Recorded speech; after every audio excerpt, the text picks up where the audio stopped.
अब मेरी बात को थोड़ा सा गौर से सुने। अब आपके टेस्ट स्टार्ट हो गए हैं और मैं इसी दिन का इंतजार कर रहा था जब आपके टेस्ट स्टार्ट हो जाए और मैं आपको बताऊं कि अब आपको आगे से इन टेस्ट में एग्जैक्टली क्या ध्यान देना है।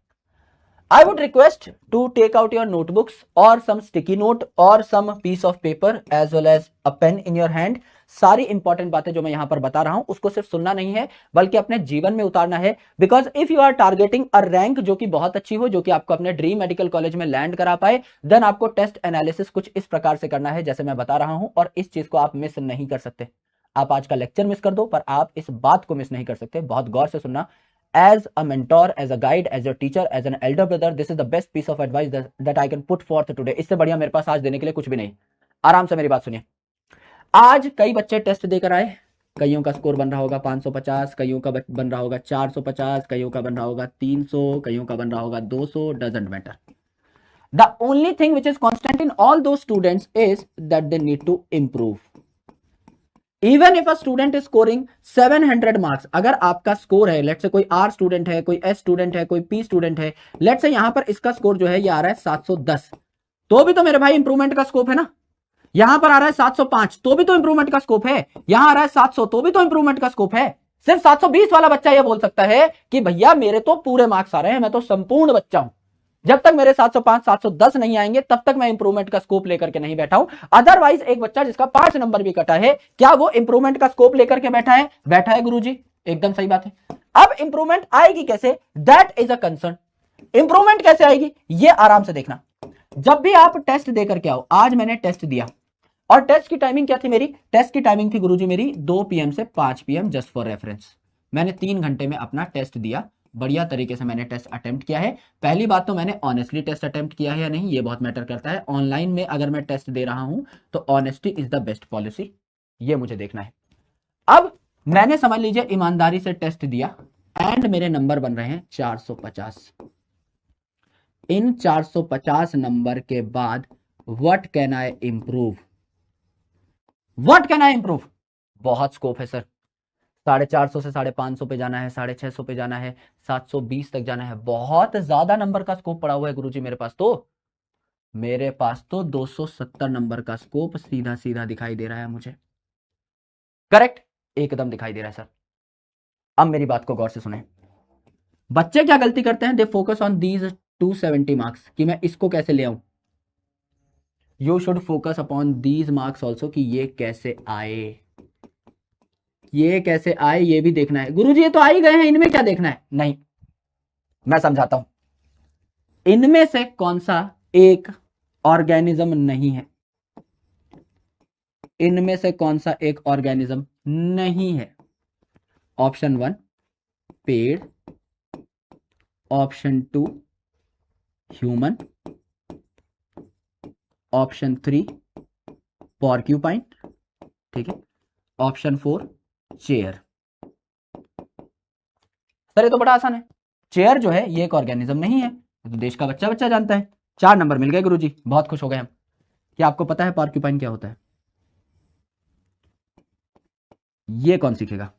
This is test analysis. Sometimes you get question from a question. In actual ये 180 सवाल नहीं है, ये 720 अलग अलग प्रकार के मार्क्स हैं जो आपको जुटाने हैं। 180 सवाल जो है एक्चुअल में इनमें 720 डिफरेंट ऑप्शंस हैं और हर ऑप्शन से सवाल बनाना अगर आप सीख गए तो हर पेपर से आप 720 नए क्वेश्चंस ट्राई कर सकते हैं rather than 180, which will make you very very wise, क्योंकि आप 4x प्रैक्टिस कर पा रहे होंगे बाकी एवरेज बच्चों के कंपैरिजन में। यानी हर ऑप्शन जो आपके लिए बहुत नया है, क्योंकि नीट में ना एक पैटर्न है, अगर आपको पता हो, जो कि आपको पता होगा, नहीं पता है तो मैं बता दे रहा हूं। कई बार ऐसा हुआ है कि पिछले कई सालों के ऑप्शंस से एक नया क्वेश्चन बना है। अगर आपने इस पैटर्न को नोटिस किया है तो you will definitely align with me. अगर आप पीवाईक्यू सॉल्व करते हैं तो ऐसा कोई ऑप्शन जो 2013 में पूछा गया था क्वेश्चन, उसके ऑप्शन के फॉर्मेट में एक चीज पूछी गई थी जो आपका पलट करके सवाल 2015 में बन के आ गया। लाइकवाइज 2016 में कोई ऐसा ऑप्शन था जो कि उठ करके 2020 में सवाल बन के आ गया। ऐसा होता है, ऐसा बिल्कुल होता है मेरे भाई। तो यहां पर क्या है, ये सारे के सारे जो आप एडिशनल खुद से सवाल बनाएंगे ऑप्शंस को देख देख के, और इनको जब आप अपनी नोट्स में सप्लीमेंट करेंगे तो आपको मजा आना स्टार्ट होगा। यानी आप जब भी कोई भी टेस्ट देकर के आए, make a sheet out of that हमेशा एक शीट बनाएं और इस शीट पे आप पहले ही 180 नंबर डाल के रखें, चाहे आप प्रिंट निकाल सकते हैं, एक ही बार लिख करके उसकी फोटो लेकर के प्रिंट निकाल लें। इस पे 180 जो है आपके नंबर लिखे हुए हैं। अब हर क्वेश्चन का आपको पैटर्न देखना है कि कोई क्वेश्चन मेरा सही हुआ तो क्यों हुआ, कोई क्वेश्चन सही नहीं हुआ तो क्यों नहीं हुआ। बिकॉज गलती करने की ना एक एबिलिटी होती है आपकी, एक पैटर्न होता है और वो जो पैटर्न है वो रिपीट करते हो आप। हर चीज का पैटर्न है इस पूरे यूनिवर्स में, आपकी गलती करने का, आपका पढ़ने का, मेरा पढ़ाने का एक पैटर्न है, एक तरीका है। उस तरीके से हम लोग भाग नहीं सकते, उसकी हमें हैबिट बनानी पड़ती है। तो सिमिलरली अगर आपके यहाँ 450 नंबर आए हैं, दूसरी गलती हम लोग सबसे पहले क्या करते हैं, पहले तो हम जो नंबर कट रहे हैं उन पे ज्यादा फोकस करते हैं, जो नंबर आ रहे हैं हमारे इस पे भी फोकस करना चाहिए। गलती नंबर 1। गलती नंबर 2 क्या है? गलती नंबर 2 है कि हम लोग ना क्वांटम लीप लेना चाहते हैं। क्वांटम लीप लेने से पजामा फट जाता है। क्वांटम लीप मतलब सीधा छलांग मारे 2x 3x 4x, this is quantum leap. Quantum leap कभी काम नहीं आती। क्यों? क्योंकि 450 से आप चाहोगे कि अगले टेस्ट में मैं 600 स्कोर करूं, नहीं कर पाओगे। क्यों? एबिलिटी नहीं है, टेंडेंसी नहीं है। लेकिन अगर मेरे भाई, अगर आप कहें कि 450 से मुझे 460 स्कोर करना है, is it a tough score to cater? बताओ, क्या ये टफ है? कहीं से भी टफ लग रहा है? किसी भी भाई को टफ लग रहा है? सर हमें बिल्कुल टफ नहीं लग रहा। क्यों? क्योंकि 10 नंबर बढ़ाने हैं, 2 क्वेश्चन तो आप एनी हाउ इंप्रूव कर लोगे। समझ लो आपकी शीट में आपने गलतियों का एक पैटर्न लिखा कि सर मेरी ओएमआर गलत भर दी मैंने, समझ लो ओएमआर बेस्ड टेस्ट दिया था मैंने, 3 क्वेश्चन की ओएमआर गलत भर दी, 15 नंबर तो सीधा यहीं से बढ़ सकता है। गुरुजी ओएमआर गलत भरने के साथ साथ कुछ मुझसे चिल्ली मिस्टेक हो गई, मैं तो सवाल को ठीक से पढ़ा नहीं, या गुरुजी कोई ऐसी चीज थी जो आउट ऑफ द बॉक्स थी, मुझे समझ में नहीं आई थी क्लास में, बाद में जब मैं रजिस्टर जाके देखा तो मुझे समझ में आ गई। कोई ऐसी चीज थी जो एनसीईआरटी के बाहर थी, अब एनसीईआरटी के बाहर वाले पॉइंट को मैंने नोट कर लिया अपने नोट्स में, अगली बार ऐसा कोई सवाल आएगा तो इसके चीथड़े उड़ा दूंगा, अगली बार सेम गलती नहीं होगी। या मैंने क्वेश्चन में नॉट नहीं पढ़ा, ऑल नहीं पढ़ा, सम नहीं पढ़ा, मोस्ट नहीं पढ़ा, नन नहीं पढ़ा, क्या ये सारी की सारी ग्रामेटिकल मिस्टेक मुझसे हो गई? मैंने रिवीजन ही नहीं किया था, मेरी ही गलती है, मुझे याद ही नहीं आया क्वेश्चन, मैं 2 ऑप्शन में कंफ्यूज हो गया। अगर ये आप सारे के सारे रीजन ईमानदारी से लिख दोगे, so there are not more than 7-8 reasons जिससे ज्यादा आप गलती कर पाओ। ये 7-8 रीजंस ही होते हैं जो बच्चे गलतियां करते हैं, इससे ज्यादा रीजन बने ही नहीं है दुनिया में। एक ऑब्जेक्टिव पेपर में इससे ज्यादा गलतियां आप कर ही नहीं सकते। 7-8 प्रकार की गलतियां हैं। गलतियां तो कितनी भी कर लो, -180 स्कोर ले आओ, लेकिन कुछ प्रकार की ही गलतियां हैं जो आप करते हो। यस, अब ये जो प्रकार की गलतियां हैं इसमें से एक प्रकार पकड़ लो, कोई अपना फेवरेट जिसमें सबसे ज्यादा गलतियां हुई कि सर मैं तो रिवीजन नहीं करके जाता। अगर आप हर टेस्ट में सिलेबस पूरा करके जाने लगे, क्या ये 450 आराम से अगले 3-4-5 टेस्ट में 550 नहीं बन जाएगा? खुद ब खुद बन जाएगा सर।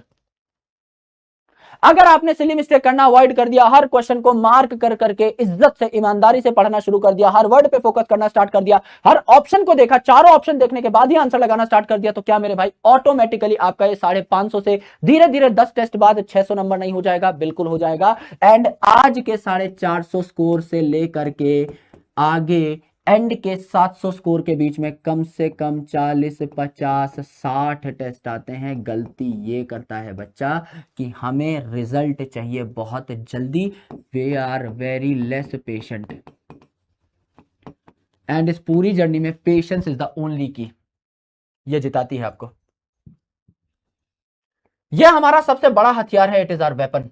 जिसने इसको अच्छे से यूज किया है उसको आज तक जीवन में कोई नहीं हरा पाया, चाहे कोई मैदान हो। मैं सिर्फ पढ़ाई की बात नहीं कर रहा, मैं जीवन की भी बात कर रहा हूं। If you are patient, if you have done your work and if you are patient for results, the result will definitely fall in your favour. हमेशा चीजें चल के आती हैं क्योंकि आप काम करके संतुष्ट हो चुके हो। मेरे हाथ में जो था वो मैंने कर दिया, मैं करता रहूंगा निरंतर, मुझे रिजल्ट दिखे मुझे रिजल्ट ना दिखे, कर्म के अलावा मेरे हाथ में कुछ नहीं है। अगर इस मेंटालिटी के साथ काम करोगे, रिजल्ट झक मार के तुम्हारे कदमों में गिर जाएंगे एक दिन, और होता है ये। हम कई बार क्या करते हैं, गड्ढा खोदते रहते हैं, लगता है भाई अब बहुत हो गया, भाई अब नहीं, भाई इससे ज्यादा मेरा इनपुट नहीं है, मुझे पानी नहीं मिल रहा। हो सकता है पानी 5 फीट ही और दूर हो, लेकिन आपने उस टाइम पे गिव अप कर दिया जहां रिवॉर्ड सबसे पास था। अधिकतर बच्चा यही करता है, सर नंबर नहीं बढ़ रहे, नंबर नहीं बढ़ रहे, नंबर नहीं बढ़ रहे, नंबर नहीं बढ़ रहे, नंबर नहीं बढ़ रहे, 10 टेस्ट दिए, 20 टेस्ट दिए, डिमोटिवेट हुए, छोड़ दिया। टेस्ट तो देना ही है मेरे भाई, चाहे 100 टेस्ट तक नंबर ना बढ़े, और अगर नंबर नहीं बढ़ रहे हैं इट इज योर फॉल्ट। अगर आप 20-25 टेस्ट दे चुके हो और नंबर नहीं बढ़ रहे हैं, the most common mistake which a lot of students do is poor test analysis. मैं बोलता हूं भाई टेस्ट एनालिसिस कितने टाइम में किया? गुरुजी आधे घंटे में किया। नहीं होता भाई टेस्ट एनालिसिस, पेपर को घूर के देखना पड़ता है।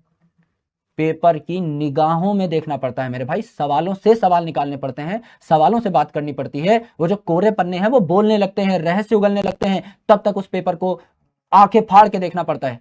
और same with books, when you spend more time with books they will definitely tell you some deep meanings of words जो बाकियों को नहीं पता है। जो बच्चे सुपरफिशियल किताब पढ़ते हैं, सिर्फ किताब को एक झलक देख लेते हैं और सोचते हैं मैंने किताब पढ़ ली, उनसे ज्यादा बातें आपको पता लगती हैं जब आप किताब के साथ ज्यादा वक्त बिताते हो। आप एनसीईआरटी को 20 बार पढ़ो, आपको ज्यादा बातें बताएगी, आपको 21वीं बार और ज्यादा बातें बताएगी, आपको हर बार कुछ नया मिलेगा। एक किताब संपूर्णतः आप पढ़ ही नहीं सकते।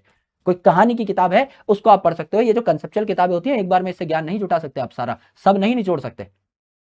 हो सकता है मैं आज भी एनसीईआरटी पढ़ूं, मुझे कुछ नया मिल जाए, ये डेप्थ की बात होती है।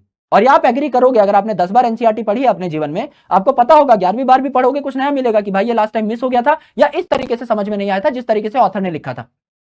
ये होता है, ये एक स्ट्रिक्ट पैटर्न है। सेम चीज इज विद पेपर एनालिसिस। अगर मैं 3 घंटे का पेपर दे रहा हूं, 1.5 से 2 घंटे से पहले मेरा पेपर एनालिसिस हो ही नहीं सकता। This is the practical truth. अगर आप 180 क्वेश्चन रिव्यू कर रहे हो, हर ऑप्शन रिव्यू कर रहे हो, आप कैसे आधे घंटे में कर सकते हो मुझे बताओ? 720 ऑप्शन आप आधे घंटे में रिव्यू कर लोगे? एक बार कैलकुलेट करके देखो that what time are you giving to a single option with in that 30 minute time span. एक 30 मिनट के टाइम स्पेन में 720 ऑप्शन तुम देख भी लो ना, आंखें फाड़ के, बहुत बड़ी बात हो जाएगी। और तुम कह रहे हो हमने एनालिसिस कर लिया, नहीं किया भाई, धोखा दे रहे हो खुद को भी, मुझे भी उल्लू बना रहे हो यहां पे आके।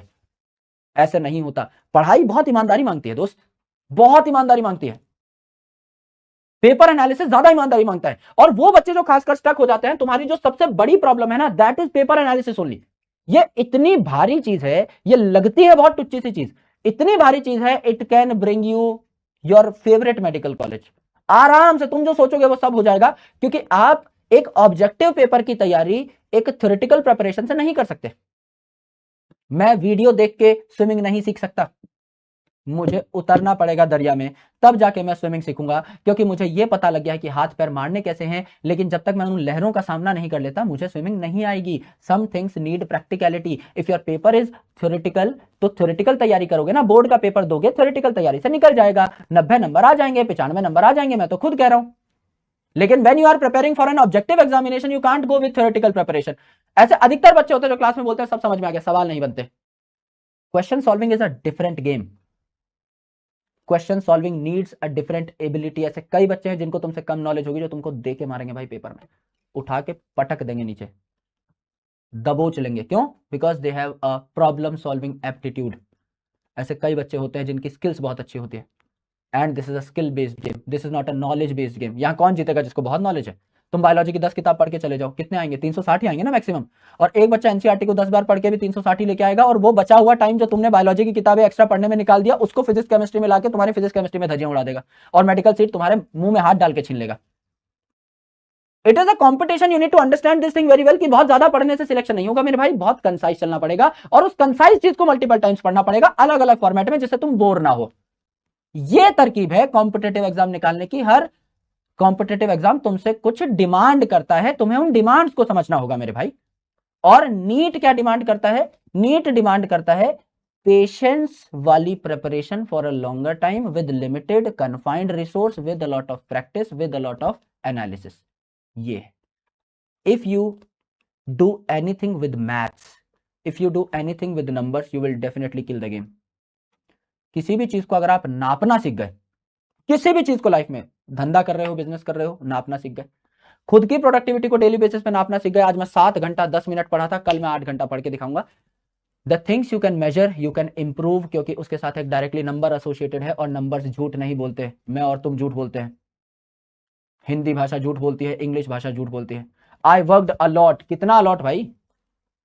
तुम बोल रहे हो I worked a lot sir, I read a lot today, कितना पढ़ लिया? 6 घंटे। मेरे लिए 6 घंटा कुछ भी नहीं है, it is not a lot for me, it is a very subjective thing. तुम्हें लग रहा है 6 घंटा बहुत अलॉट हो गया, मेरे लिए तो कुछ भी नहीं है। तो यहां पे थर्ड पर्सन रेफरेंस बहुत ज्यादा मैटर कर जाता है, कि वो मेरे लिए अलॉट है भी या नहीं। लेकिन if you exactly count that number कि sir I read for 10 hours today, now this is a concrete number, now visualize कर पा रहे हो। 10 घंटा मेरे को 10.5 घंटे तक इंप्रूव करना है, 10 घंटा 45 मिनट तक इंप्रूव करना है। अब इस चीज को मेजर कर पा रहे हो। आई रेड अलॉट कभी मेजर नहीं कर पाओगे, कभी इंप्रूव नहीं कर पाओगे। क्या बोलोगे जिस दिन इससे ज्यादा पढ़ लोगे? I read a lot. अरे भाई अलॉट ही है ना, तुम्हारे लिए तो अलॉट पे ही तुम सैचुरेट हो गए, तो अब उससे ऊपर क्या? कुछ भी नहीं, ना भी नहीं पाए। अब नापना कैसे है मेरे भाई? Track everything. मैं कह रहा हूं किसी भी चीज को मैथ से जोड़ा, खेल फोड़ा, ट्रैक करो हर चीज को। I personally make my calendar, I talk to my self, मैं सबसे ज्यादा खुद से ही बात करता हूं।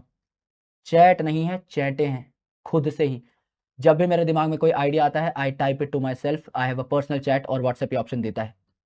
जब भी मेरे दिमाग में कोई थॉट आए, किससे कोई बात कर रहा हूं, मीटिंग में कोई इंपॉर्टेंट पॉइंट्स निकले, या तो मेरे पॉकेट में डायरी होगी या मेरे फोन में वो पॉइंट्स जॉट डाउन होंगे। I have a to do list, I do not have a time table. Time table बना ही इसलिए है कि उसके चीथड़े उड़ाए जा सके, अगले दिन उसके ऊपर नया टाइम टेबल चिपकाया जा सके, इसीलिए पुराने टाइम टेबल को बनाया जाता है। 5 AM वेकअप, कुछ नहीं होना भाई। Make a to do list, मर जाऊंगा लेकिन ये सारे काम करके सोऊंगा, चाहे मेरे रात के 10 बजे काम खत्म हो जाए, फिर उसके बाद घर जाके सुत्ती बाबू, या मेरे रात को या अगले दिन सुबह 3 बजे काम हो, मुझे फर्क नहीं पड़ता। If I have 10 different task in my to do list, I will be doing them all, and this is a better practice because you can iterate that. Time table क्या आइट्रेट करोगे? गुरुजी 12 घंटे पढ़ने का सोच लिया है, मामा जी आकर बैठ गए, मम्मी ने कहा कि बीकानेरी भुजिया बीकानेर से जाकर लेके आओ मामा जी के लिए, भाई हो गया, लग गए टाइम टेबल के? हाँ गुरुजी। लेकिन अगर यहां पर मेरे 5 टास्क होते, अब मामा आए चाचा आए, 5 टास्क हो गए, मेरे को पता है कल मामा जी आने वाले हैं, मैं 5 टास्क की जगह 3 टास्क ही लिखूंगा,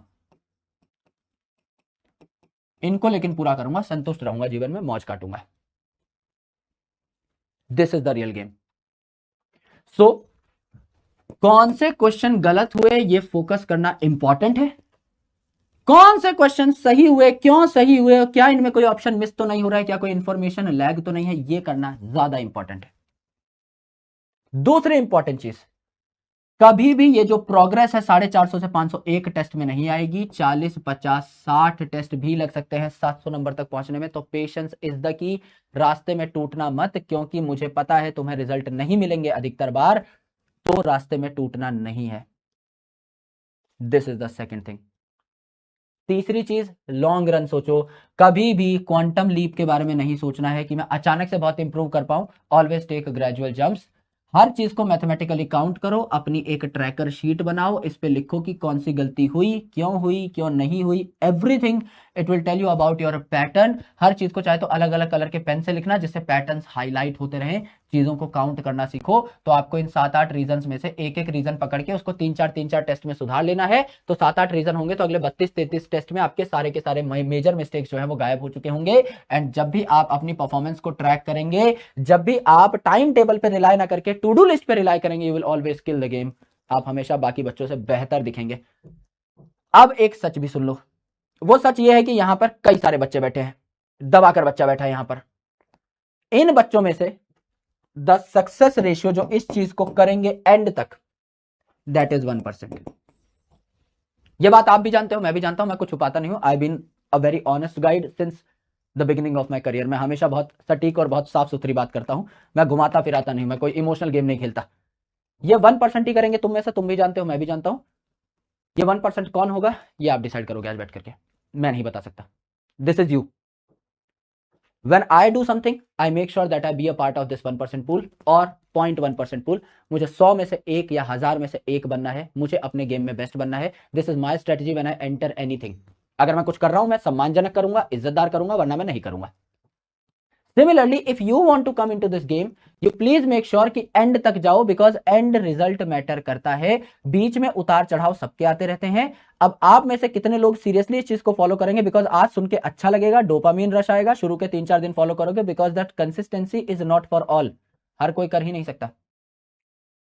अधिकतर लोग टूट जाएंगे, रास्ते में ही बिखर जाएंगे। उनको ना टूटना पड़े, इसीलिए मैंने ये बात बता दी पहले ही कि ये परम सत्य है कि आपको रिजल्ट नहीं मिलेंगे शुरू में। ये सत्य है, मुझसे आज लिखवा लो। हो सकता है अगले 20 टेस्ट में आपके 10 ही नंबर बढ़े, 15 ही नंबर बढ़े, 20 नंबर बढ़े, लेकिन अचानक से मेरे भाई लाइफ में जब आप बहुत सारे रीजंस के ऊपर काम कर लोगे, अचानक से नंबर बढ़ेंगे, उस दिन तक आपको टिकना पड़ेगा, है ना। जैक मा बोलते हैं आज कठिन है, कल ज्यादा कठिन है, परसों सुनहरा है, लेकिन अधिकतर लोग कल शाम को ही मर जाएंगे, यानी कल शाम को ही गिव अप कर देंगे। आज बहुत कठोर दौर देखा, कल का बहुत कठोर टाइम देखा, परसों जब फ्रूट्स लेवरेज करने थे उससे पहले ही गिव अप मार दिया। परसों के फ्रूट तक टिकना है हमको। ये बात समझनी है आपको आज के इस सेशन से। इससे बेहतर एडवाइस मैं कह रहा हूं मेरे पास है ही नहीं। एक ऐसा बच्चा जो नीट की तैयारी कर रहा है, जो कहीं से भी पढ़ रहा है, जो टेस्ट को सीरियसली लेना चाहता है, उसके लिए इससे बेटर पीस ऑफ एडवाइस मैं आज दे ही नहीं सकता कि मैं आपको पेशेंस सिखा दूं और मैं आपको रियल गहराई बता दूं कि चीजें काम कैसे करती हैं। ऐसे ही काम करती हैं, अचानक से रिजल्ट नहीं आते और हम रिजल्ट के पीछे भागते हैं। We should fall for the process. हमें प्रोसेस से प्यार होना चाहिए मेरे भाई। गाना सुनते हो ना, सफर खूबसूरत है मंजिल से भी। यस गुरुजी, ये एकदम सही बात है। You should understand the process well. Process से अगर प्यार हो गया ना, पढ़ाई से अगर प्यार होगा, रिजल्ट क्यों नहीं आएगा? सोच के देखो। एक ऐसा बच्चा जिसे पढ़ाई से प्यार है, क्या वो जिंदगी भर पढ़ाई करके अपना करियर नहीं बना पाएगा? मुझे पढ़ाई से प्यार है, मेरे को कितना भी पढ़वा लो दिन में। I am a bibliophile, I can read. मेरे को अगर ऐसी नौकरी मिल जाए कि मेरे को दिन में 10-12 घंटे 14 घंटे पढ़ना है बैठ के, I would love to do that, कि मैं पढ़ूं लिखूं पढ़ूं लिखूं पढ़ूं लिखूं, मजा आ जाएगा। तो मेरे लिए वो ऑब्लिगेशन है ना, मेरी खुद की लाइफ की ऑब्लिगेशन है कि मेरे को तो पढ़ना ही है। मेरे को कोई बोले तो भी पढ़ना है, नहीं बोले तो भी पढ़ना है। अब मेरे को कोई बोलता थोड़ी है कि गुरुजी जा जाके वर्ल्ड रिकॉर्ड बना दो। मेरी पर्सनल चॉइस है ना यार, मेरे को कुछ आता ही नहीं है, मेरे को पढ़ने पढ़ाने के अलावा कुछ नहीं आता। तो मेरी तो ये रिस्पॉन्सिबिलिटी है ना कि मैं जो काम कर रहा हूं उसमें तो बेहतर बनूं। So if you have chose biology for yourself, if you have chose something for yourself, you should be better in that. ये तो होना ही पड़ेगा, इसका तो कोई तोड़ ही नहीं है भाई। कि एक चीज हमने जीवन में खुद से चुनी, हमारे पास जब अपॉर्चुनिटी आई 10वीं कक्षा के बाद, हमने कहा बायोलॉजी हम खुद से चुनेंगे। और वो भी अगर हम नहीं पढ़ पा रहे हैं तो इस पे तो थोड़ी तो मत देखो, बहुत ऐसे बुरा मत मानना, थोड़ी तो शर्म आनी बनती है इस चीज पे कि जो चीज मैंने खुद ने चुनी। समझ लो भाई, मैंने टीचिंग चुनी, मैं रिसर्च छोड़ के टीचर बना, और टीचिंग में भी मैं एकदम खत्म रहूं। एकदम किसी बच्चे को कुछ समझ में नहीं आ रहा है, ना मैं किसी को इंस्पायर कर पा रहा हूं कि मुझ जैसा बने, ना मैं कुछ पढ़ा पा रहा हूं ढंग से, ना मैं खुद कुछ अपने लिए कर पा रहा हूं। मैंने एक चीज चुनी जहां मैं अपना करियर देखता हूं फॉर नेक्स्ट 40-50 ईयर्स, कि मेरे को पढ़ाना अच्छा लगता है, वहां भी मैं एवरेज रह जाऊं। तो मैंने क्या चुना भाई? मैं बाकी जगह तो मैं और खत्म था। जो चीजें हम कॉन्शियसली अनकॉन्शियसली खुद के लिए चुनते हैं, वहां जीतना बनता है। It's an obligation. वहां तो फोड़ो मेरे भाई। yes. बात समझ में आई? थोड़ा ज्यादा ही ज्ञान हो गया, पर बहुत जरूरी होता है, कभी कभी ही देते हैं हम लोग। जैसे अभी कितनी सारी क्लासेस हो चुकी हैं हमारी, लगभग 20 क्लासेस हो चुके हैं। So it's been almost 6 weeks, 1.5 महीना हो चुका है हमें पढ़ते हुए। लेकिन फिर भी हम लोग आज ये बातें कर रहे हैं जो हमें करनी चाहिए एकदम सटीक टाइम पर। अब आपके टेस्ट हो चुके हैं तो आपको ये चीजें समझ में आ रही होंगी। जब भी कोई चीज नहीं मिले, एक और बात, क्योंकि आज हम बात कर ही रहे हैं तो थोड़ा सा और खेलते हैं इस चीज के ऊपर। कई बार आपको लगेगा कि गुरुजी कोई ऐसा क्वेश्चन है जो हमारा एनसीईआरटी पढ़ के नहीं हो रहा। मेरे भाई, ये दुनिया में किसी बच्चे का नहीं होगा, और वो जिस बच्चे का होगा वो all India first ranker, second ranker, third ranker, fourth ranker होगा।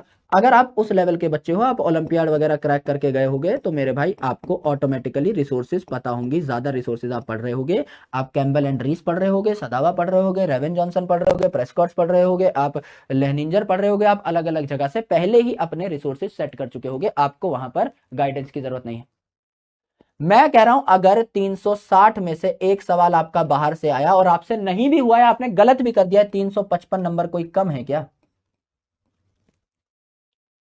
या तो इन 5 नंबर के चक्कर में नस काट लो कि गुरुजी मैं तो बहुत बड़ी बड़ी किताबें पढ़ूंगा, मेरे को 360 ही परफेक्ट स्कोर चाहिए। 360 आ जाएंगे क्लास के कंटेंट से भी, और नहीं आएंगे तो पूरे देश में किसी के नहीं आएंगे। इस चक्कर में मरा नहीं जा सकता मेरे भाई कि मैं 10 किताबें पढ़ लूं just to score this 5 marks. Always think very very logically. 355 नंबर बनते हैं जितनी ये 10 किताबें यहां पढ़ता ना, 360 लाने के लिए। इतने में फिजिक्स पढ़ूंगा, इतने में केमिस्ट्री पढ़ूंगा, न्यूमेरिकल एबिलिटी सॉल्व करूंगा, कैलकुलेटिव अप्रोच लेके आऊंगा, ज्यादा प्रैक्टिस करूंगा, स्पीड पे काम करूंगा, टाइम मैनेजमेंट पे काम करूंगा। 10 चीजें हो सकती हैं इतनी देर में। जहां 5 नंबर आते वहां 100 नंबर बढ़ा ले जाओगे फिजिक्स केमिस्ट्री में मिला करके। This is the game, this is how you need to crack a competitive examination. जब भी किन्हीं दो चीजों में द्वंद में फंसे हो, हमेशा ये सोचो किस चीज से ज्यादा नंबर मिलेंगे। ये नंबर का गेम है तो नंबर पे ही तोलो मेरे भाई, इमोशन पे मत तोलो इसको कि बायोलॉजी मेरा फेवरेट सब्जेक्ट है, इसमें मैं स्कोर कर लूं, इसमें नंबर नहीं आए तो क्या, किसी के नहीं आएंगे। सारा बच्चा, देश का सारा बच्चा एनसीईआरटी पढ़ रहा है, अगर ये तुम्हारे कटे हैं सबके कटेंगे। लेकिन जो तुम्हें मिल रहा है, ये 10 किताबें पढ़ने की जगह फिजिक्स केमिस्ट्री को टाइम देके जो तुम्हें मिल रहा है इसके बदले, इन 5 नंबर के बदले, वो सबको नहीं मिलेगा। क्यों? क्योंकि बाकी तो यहां उलझे हुए हैं 360 लाने में। समझ रहे हो ना? Always go logical, always go logical. हमेशा ये कॉम्पिटेटिव एग्जाम है भाई, ये ऐसे ही निकलता है। आगे बहुत ज्यादा डेप्थ में पढ़ने का पैसा मिलेगा जीवन में। बेहतरीन डॉक्टर बनो, एमबीबीएस में जाओ, मोटी मोटी किताबें पढ़ो। लोग पढ़ रहे होंगे स्टैंडर्ड बुक्स, आप उसके ऊपर जाके रिसर्च पेपर्स पढ़ो। पढ़ने का, कॉन्फ्रेंसेस अटेंड करने का, सिंपोजियम्स अटेंड करने का, सेमिनार्स अटेंड करने का, बोलने का, स्पीकर बनने का मौका मिलता है, पैसा मिलता है। जहां ज्ञान दिखाना है वहां दिखाएंगे हम, वहां भारत में पूरा झंडा लहरा देंगे अपने ज्ञान का। Right, when I was in graduation, when I was in post graduation, there was no bar. You can read any book, you can go to library, you can access any book, you can read any book, you can take references from any book. This is your game. आप अपने हिसाब से खेलो। NEET में कुछ boundaries हैं, बाध्यता है कि इस चीज से मैं बाहर नहीं जा सकता, इतना ही मुझे रुकना पड़ेगा। I need to go this much confined only. यहां बाउंड्री क्रॉस मत करना, फंस जाओगे। जहां क्रॉस करानी होगी मैं साथ ही रहूंगा। अभी इस बार तो मैं नीट पीजी भी पढ़ाने वाला हूं। I am teaching biochemistry, I am taking a bridge course for the first time. तो मैं मेडेट पे भी पढ़ाऊंगा, तो नेक्स्ट ईयर आपके साथ ही रहूंगा मैं, आपकी फर्स्ट प्रॉफ की जर्नी में। तो आपके साथ वहां भी रहूंगा, तो आपको ऑटोमेटिकली पता लगता रहेगा भाई क्या करना है क्या नहीं करना है। ठीक है, तो इस प्रकार से हम लोग आगे बढ़ेंगे। वहां मैं आपको पूरा फेट प्लान बताऊंगा कि कैसे भाई एमबीबीएस पढ़ते पढ़ते कैसे चीर फाड़ सकते हैं। वहां मजा आएगा, वहां करो जो करना है, मना थोड़ी करूंगा। यहां जितना मैं पढ़ा दे रहा हूं उसके बाहर जाना इज योर चॉइस, ना जाना इज बेटर। मैं जो पढ़ा दे रहा हूं वहां खेल खत्म हो जाता है। ठीक है, ठीक है भाई। कुछ नई नई चीजें आ रही हैं, सो ऑटोमेटिकली उनको भी जब आप लेवरेज करेंगे आपको मजा आएगा। आपके लिए ही तैयार हो रही हैं, मैं शुरू में बस प्रॉमिस नहीं कर रहा हूं, लेकिन अगले कुछ हफ्तों में आपके लिए कुछ बड़ा तगड़ा मसाला आएगा। मैं उस पर काम करना स्टार्ट कर चुका हूं रात को। अभी मैं लगभग 12 से 4 बजे का टाइम उसी चीज को दे रहा हूं, तो कुछ कुछ आ रहा है आपके लिए, तो यू लव इट, है ना। चलो, तो ये बात है भाई। इतना आई होप आपको समझ में आया होगा। ज्यादा ही ज्ञानवर्धक हो गया है क्या सेशन? हाँ, हो तो गया है। Revision strategy, revision should be done by Ebbinghaus forgetting curve. Scientific method है, देश का बच्चा बच्चा जानता है, नहीं जानता है तो आप जान लो। जब आप ज्ञान जुटाते हो तो वो ज्ञान धीरे धीरे डिप होता है। फॉर एग्जाम्पल आज आपने टॉपिक पढ़ा, ये ज्ञान डिप हो जाएगा, ऐसे एक कर्व बनता है। It is called Ebbinghaus forgetting curve. यानी आज आपने कोई चीज पढ़ी और समझी, आज आपका ज्ञान 100% है। अगर आपने सारी चीज पढ़ी समझी रिवीजन कर लिया, 100% है। धीरे धीरे ज्ञान जो है डिप हो जाता है। एक दिन के अंदर ही आपके दिमाग में लगभग लगभग 33% डेटा बचता है। कल तक ये 33% रहेगा इफ यू वोंट रिवाइज। एक हफ्ते बाद ये लगभग 20% के आसपास हो जाता है, एंड एक महीने बाद ये लगभग 5% के आसपास हो जाता है। जीवन में क्या करें? तंग करें कुदरत के नियमों को। कैसे? जब भी कोई तुम्हें भुलाने की कोशिश करे, सामने जाके नाच दो। इसी प्रकार से जब भी हमें कुछ याद ना आए, उल्टी रिवर्स मैपिंग, रिवर्स साइकोलॉजी, ये चाहता है कि तुम भूल जाओ इसे। ये 33% हुआ, शाम को ही रिवीजन मार दिया जो पढ़ा था उसका। अच्छा बेटा, ये 100 पे ले गए। एक हफ्ते बाद बोला भैया 20% ही याद रहेगा, कोई बात नहीं, ये हमारा रिवीजन। एक महीने बाद ये ले। जब आप कॉन्क्रीट 4-5 रिवीजन करते हो, आपके दिमाग में चीजें फिट हो जाती है। तो नियम जो बने हैं, ये भी किसी ने पैटर्न बनाया है ना, नोटिस किया है? पैटर्न के साथ खेलो, छेड़खानी करो। करेक्ट। आज कुछ लगा गायब हो रहा है, तब की तब रिवीजन। कल कुछ लगा कुछ गायब हो रहा है, तब की तब revision. I have a tracker, एक गूगल शीट है, जैसे मैं डेली पढ़ता हूं। जैसे आज भी मैं बैग लेकर के आया हूं, तो आपकी क्लासेस के बीच में मेरे बैग में 2 किताबें हैं, अलग अलग जॉनर की हैं। मैं एकेडमिक उतना अभी फिलहाल नहीं पढ़ता, रिसर्च पेपर्स ही पढ़ता हूं, लेकिन अलग अलग जॉनर की। I read philosophy, I read psychology, अलग अलग चीजें पढ़ता हूं मैं। तो मेरे पास अभी भी किताबें हैं। तो मैंने आज जो किताब जो चैप्टर पढ़ा उसको मैं अपने ट्रैकर में नोट कर लूंगा। उसके 7 दिन बाद की डेट, 30 दिन बाद की डेट मैं लगा लेता हूँ, and I make notes on sticky notes, और मैं किताब पे चिपका देता हूँ। तो समझ लो एक किताब में 3-4 पेजेस हैं, उसका जितना समरी है वो स्टिकी नोट में है। तो स्टिकी नोट ही पढ़ लूंगा मैं जाकर, 7 दिन बाद मेरे को आइडिया लग जाएगा, अच्छा यार ये पढ़ा था, इसको रिवाइज कर लेते हैं। तो ऑटोमेटिकली चीजें सेट हो जाएंगी भाई दिमाग में। तो need to keep a track. मैं वही कह रहा हूँ यार, सब कुछ अगर if you can calculate something you can improve. If you can't calculate आज क्या पढ़ा कल क्या पढ़ा, अगर दिमाग में नहीं है, याद ही नहीं है कि मैं कर क्या रहा हूँ जीवन में, तो मेरे भाई वैसे ही समझ में नहीं आएगा तुमको। खुद को तो पता होना चाहिए ना कि मैंने किया क्या, कल क्या किया, आज क्या किया, कल क्या करूंगा, परसों क्या करूंगा। If you can track you can improve, simple सी बात है। यस, अब मैं तुम्हें दोनों किताबों के नाम वाम तो नहीं बताऊंगा, क्योंकि ऐसे फोकट में प्रमोशन करता नहीं हूं मैं। एक बहुत पतली है, फिलोसफिकल है ना। अब देखो बस, है ना, एक पतली वाली है, एक मोटी वाली। अभी मोटी वाली चल रही थी, तो इस पे थोड़ा सा पेन वैन और हाईलाइटर लगा हुआ है ना। कौन सी है ये मैं बाद में बताऊंगा, मतलब अलग से बताऊंगा, ऐसे ऐसे अपने वाले पे नहीं। ठीक है, तो ऐसे ही मतलब जब दो क्लासेस के बीच में टाइम रहता है आधे घंटे 1 घंटे का, तो I don't waste time, I basically read. ऐसा किया करो थोड़ा बहुत, है ना। आप अपने एकेडमिक बुक रख सकते हो ऐसे, and you can read any time. Backlog अगर कवर करना है तो लिखो मत, लिखो मत मेरे भाई। लिखने में और पढ़ने में 10 गुना टाइम का फर्क है। अगर आप एक चीज 1 घंटे में समझ सकते हो, लेट्स से आपने मेरे 2 घंटे का लेक्चर देखा 1 घंटे में 2x पे, और इसी चीज को अगर आप लिखोगे you will definitely take more time. अगर आप 2x पे भी देख रहे हो आपको 3 से 4 घंटा लग जाएगा, ये तो मिनिमम बता रहा हूं मैं, इससे ज्यादा भी टाइम लग सकता है।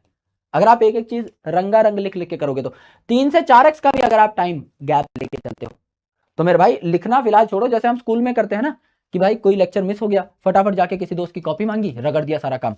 लिखने का काम कभी भी कर सकते हो, उसमें कॉन्शियस एफर्ट नहीं लगते, लेकिन समझने का जो है वो बहुत अच्छे से होना चाहिए। तो समझ के रफ रफ रफ रफ लिखते रहो। वो काले पेज वाली कॉपी आती है ना 10 रुपए में लूट लो वाली, उस पर rough rough rough rough scribble करते रहो, जिससे कि आपका टाइम वेस्ट ना हो, जितने जल्दी स्क्रिबल कर पा रहे हो।